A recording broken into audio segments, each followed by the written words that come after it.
sharing. So can you pull it up, Alan? Yeah.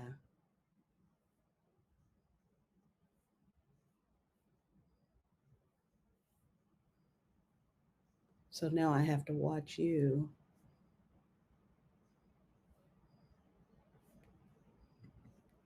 Okay, great. So, what I'm going to talk about, switching the subject a little bit, is about leadership. I just heard Kevin's presentation, and if he's still available, I want him to know I just bought his book. Um, and my presentation will be about leadership. So basically, um, what I want to say is that, in my opinion, I watched in my life how the civil rights movement, the protesters moved from protesting public policy to actually making public policy. And I believe the truth movement veterans are the leaders that we need now for today's extraordinary challenges. I think it must be clear to um, elected to anyone who's awake and watching that the current elected officials at best give us half truths and half solutions. Next slide.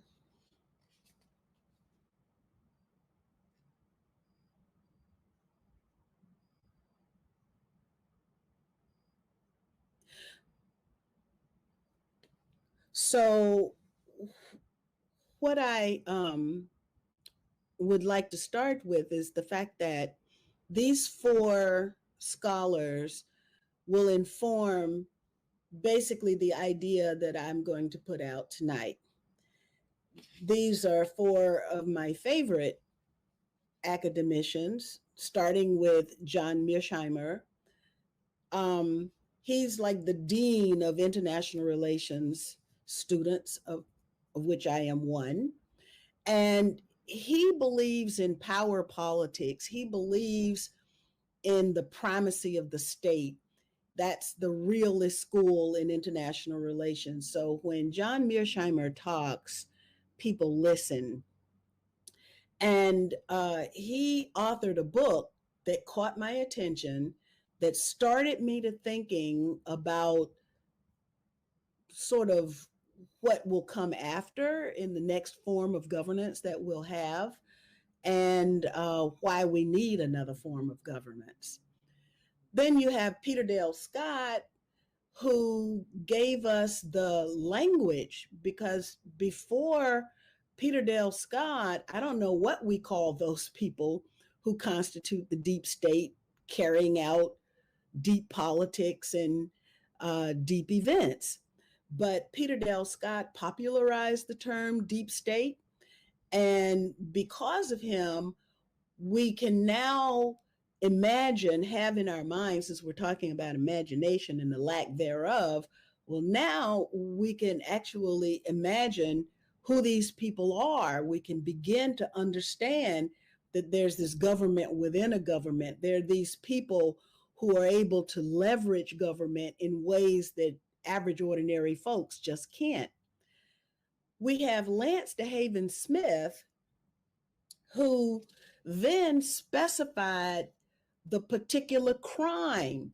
So it's not that the deep state is carrying out, is practicing deep politics by way of deep events only, but they're also committing crimes.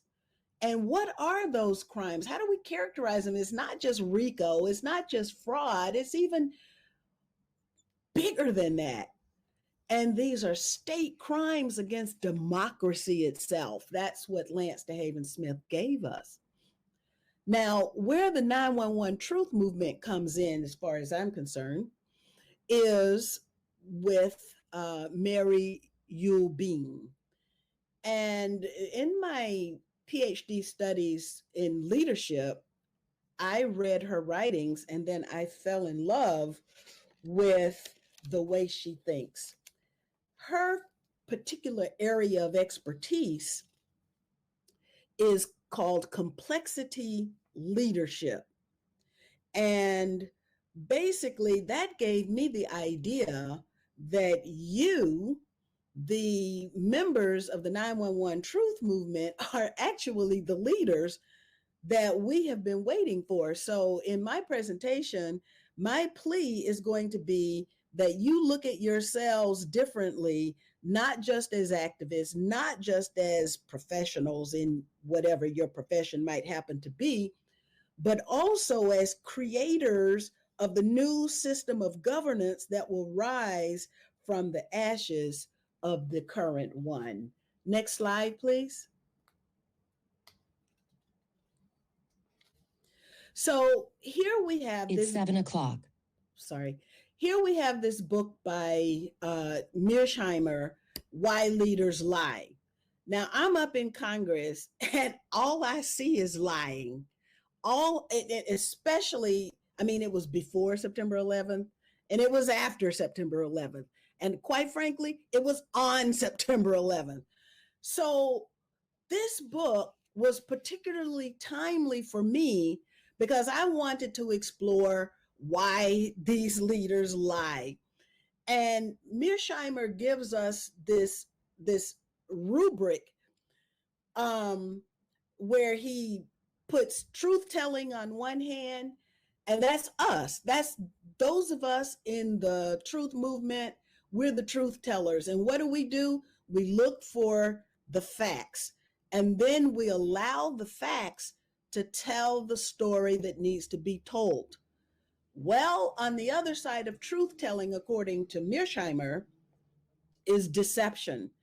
And then the deception can come in many different forms. Concealments, where you're actually hiding some of the facts. Spinning, where you make the facts appear to be favorable to you. And then outright lying, where you ignore the facts or maybe even contradict the facts.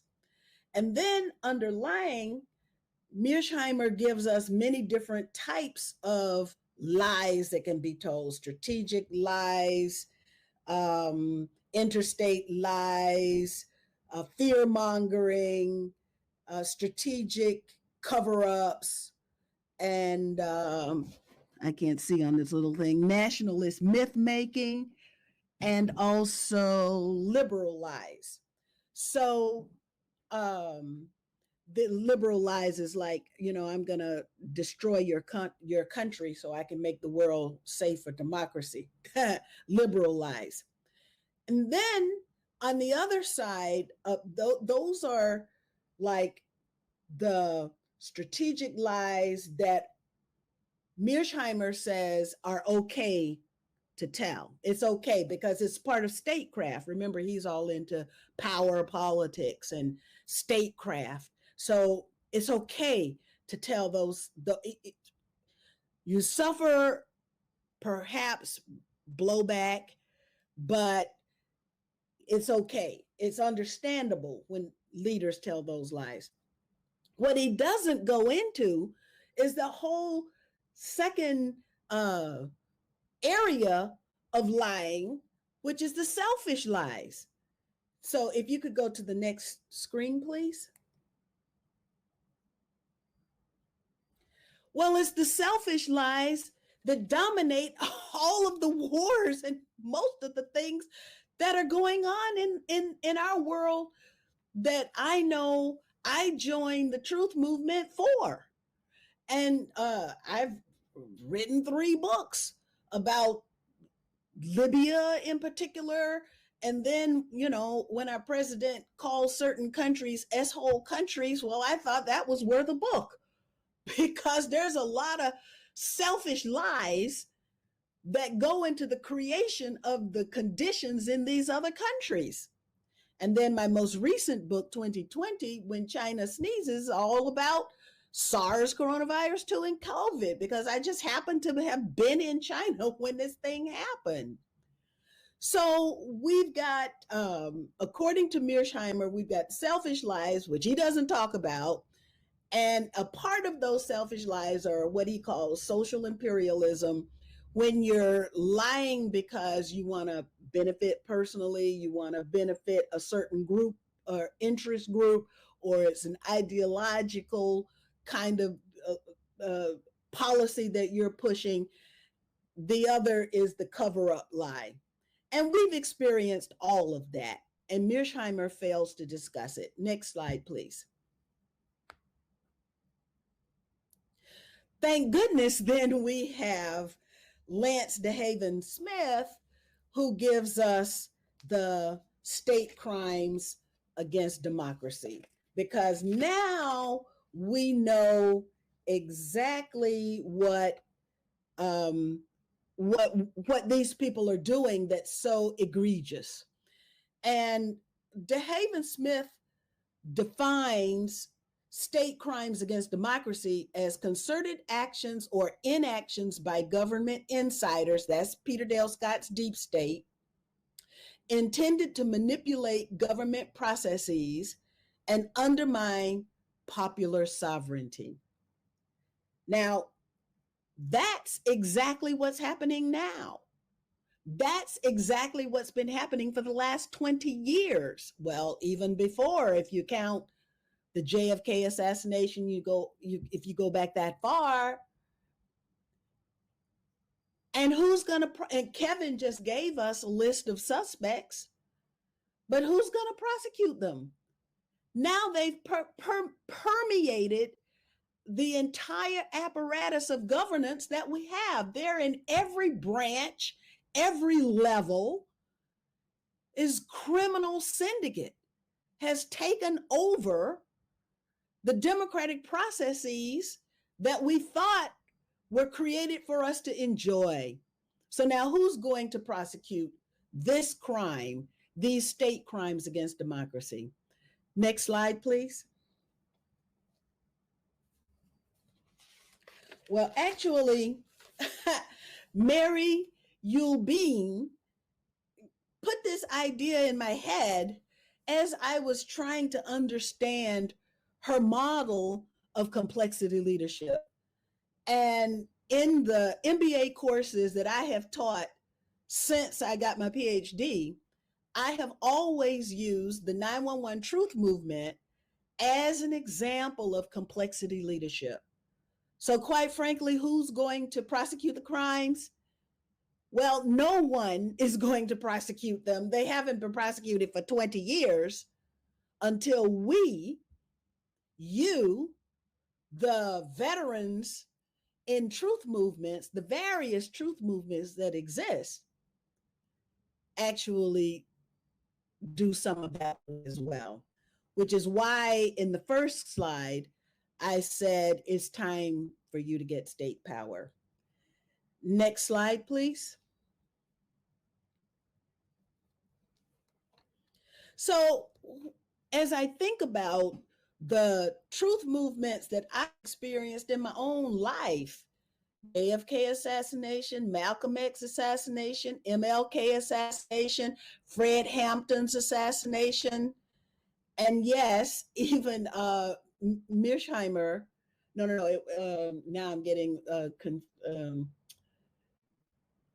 it was Lance DeHaven Smith that found that one of the most pervasive crimes was assassination, murder. These people are they literally are getting away with murder.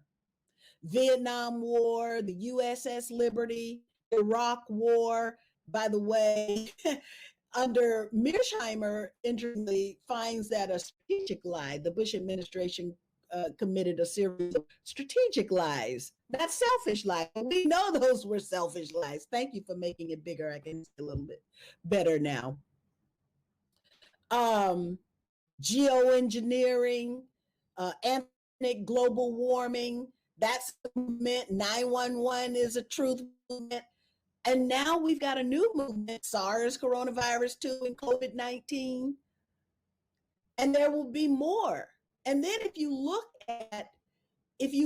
at the people who are known, these various truth movements, Julian Assange, Bill Binney, Michael Steinman, Jeffrey Sterling, Sibel Edmonds, Dave McMichael, Karen Kwiatkowski, John Kiriakou.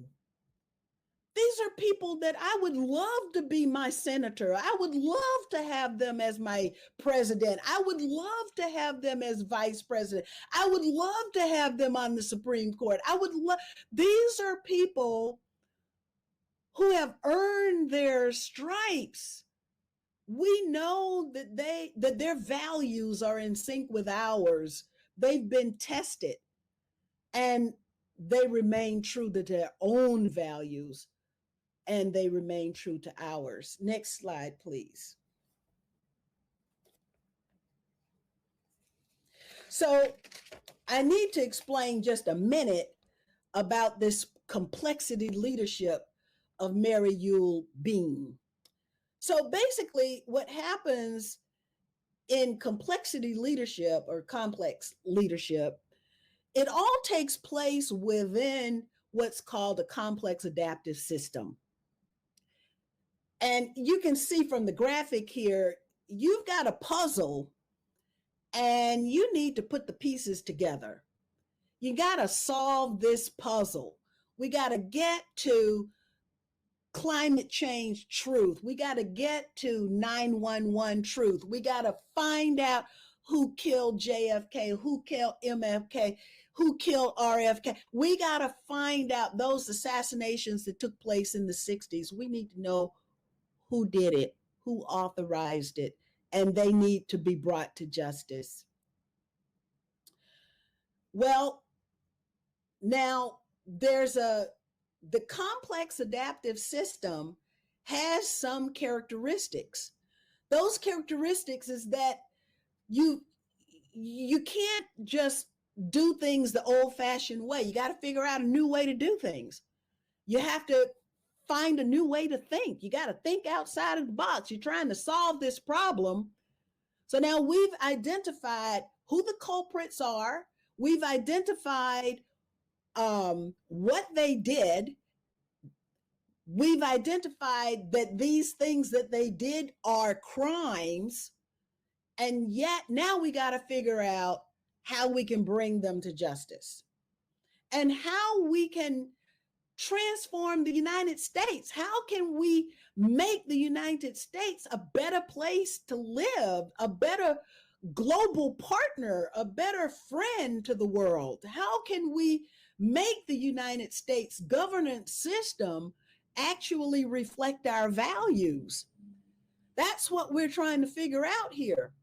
And these truth movements demonstrate the ability to think outside of the box, to adapt to new situations, to learn, and at the same time, to produce outcomes.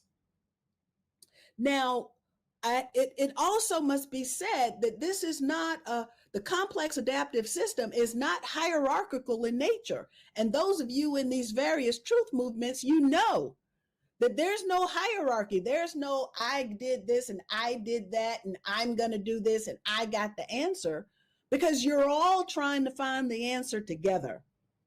So the leadership structure is very flat, and everyone has the opportunity to practice their skill at being a leader. Everyone becomes a leader in the complex adaptive system. Next slide, please. So you've learned the hard way. The members of the various truth movements know what's wrong. They've seen all the tricks of the enemy. You have seen your colleagues and your loved ones suicided or commit suicide. You know what it feels like to be infiltrated. You can smell the informant that is among you. And yet, despite having seen the worst that the other side has to offer to us, you still believe in the human spirit and in goodness and in kindness. And that's why I believe truth movements are complex adaptive systems that produce complexity leadership. Everyone that I have ever met in any of the truth movements is well suited for leadership to challenge, to face the 21st century challenges. Next slide, please.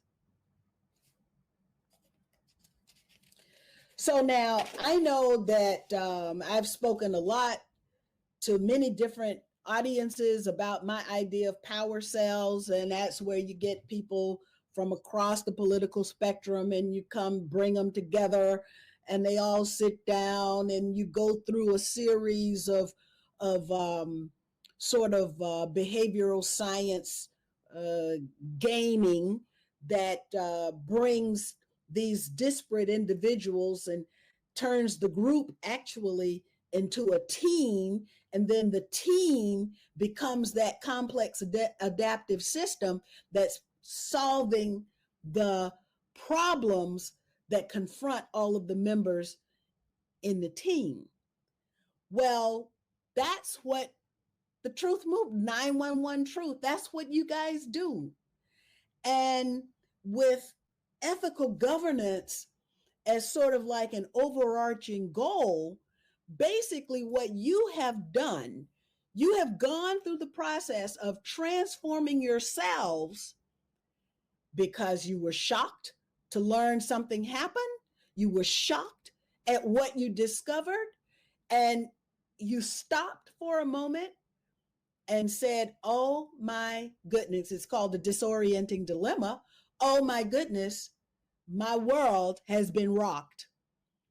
And so then your behavior has changed. You become a part of the truth movement, and that's what you live and breathe. And your goals and your values and your principles actually concretize right before you, and you understand why you were born and why you're living and what your mission in life is.